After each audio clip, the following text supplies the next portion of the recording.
Welcome guys to the next installment of the Options Trading Strategies tutorial series. In this tutorial, we'll be discussing straddles and strangles. Now, you guys might not know the names, but you're already familiar with these strategies as many of you have tried to do it on volatility events like the Fed meetings or earnings. So let's jump right in. We'll start with straddles. All right, straddles are used when we expect the stock to make a large move, but we don't really have a bias for the direction. We don't know if the move will be higher or lower. So think of a Fed meeting while we are in a consolidation, right? We don't know that consolidation will break out higher or lower after the Fed meeting. So in those cases, you do expect a big move, but again, no bias on the direction. So a straddle is what you would do is when you buy a call and a put of the same strike and the same expiration date.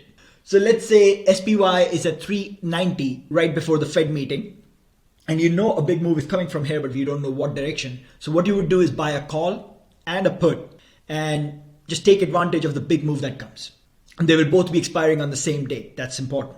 So that's what a straddle is like. Now, when you're using a straddle, you have this expectation that the move will be big, but so does the market, right? The market is not stupid. They all know that there will be a big move coming out of the Fed meeting. So what will happen is they will price the options the same way. They will make both the calls and puts expensive. So the only way you will make money is if the move is bigger or your expectation of the move is bigger than what the market expects it. So you have to check out the implied volatility of the options you're buying, of the calls and puts. And then if you expect the move to be bigger than that, then it will be a position you put on. So let's look at an example. In this case, let's say we bought a call and a put at this 40 strike. So we're looking at the payoff structure for the straddle. All right, in that case, the worst thing that can happen is the stock price on expiration date is at 40, because in that case, both put and call will expire worthless. If the stock price on expiration date is below 40, in which case the call will expire worthless, but the put has some value.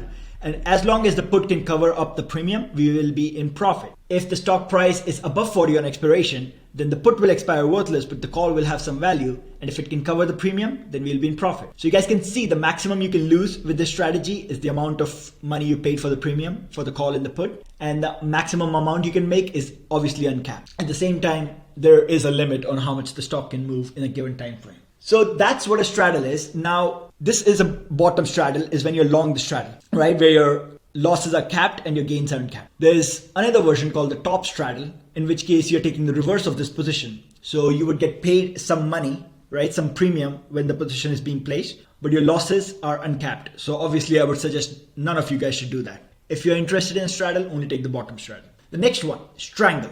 Next, strangle is similar to a straddle. You're expecting a large move to happen and you have no bias on the direction. The only difference is in this case, you buy the call and the put with different strikes. Same expiration date, just different strikes. Why would someone do a strangle instead of a straddle? Well, the amount of money you have to put on the strangle is usually less, right? If you're buying, let's say, an out the money put and an out the money call, for a big move, then you will be paying less premium than buying the at the money put and at the money call. The con is that price will have to move farther away compared to a straddle in order for the strangle to profit.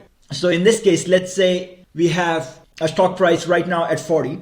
Our put strike is 35 and a call strike is 45, right? On expiration date, if the stock price is between this 35 and 45 range, we lose the maximum amount. Both our call and put will expire worthless, right? So we paid less premium, but the stock will have to move farther away from 40 on expiration in order for us to profit. So you guys see the difference between a straddle and a strangle? It's not complicated. The only thing you have to remember is when these big volatility events are happening, the market is already pricing in that volatility and making the options expensive, right? So after the event has happened, that volatility is going to come down and it's going to bring the options prices down. So you have to make sure that the move that comes out of the event is a lot bigger than what the market was expecting it to be. And that's the only way you will profit. Otherwise, if the move is not big enough, then the vol crush, the volatility crush, because the implied volatility will come down after the event, will leave your position hanging. So that's the one thing you have to keep in mind. This is the same thing going for earnings. On earnings, if you're expecting a big move and you do get the big move, but sometimes you would open your position next to you would open your broker and your position is down. Even though we had a big move from the earnings, what usually happens is that move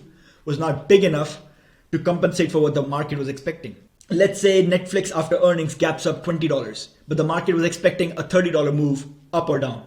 In that case, next day your options are going to be of less value than the day before, even with a big gap up. So that's something you have to keep in mind, is the bull crush.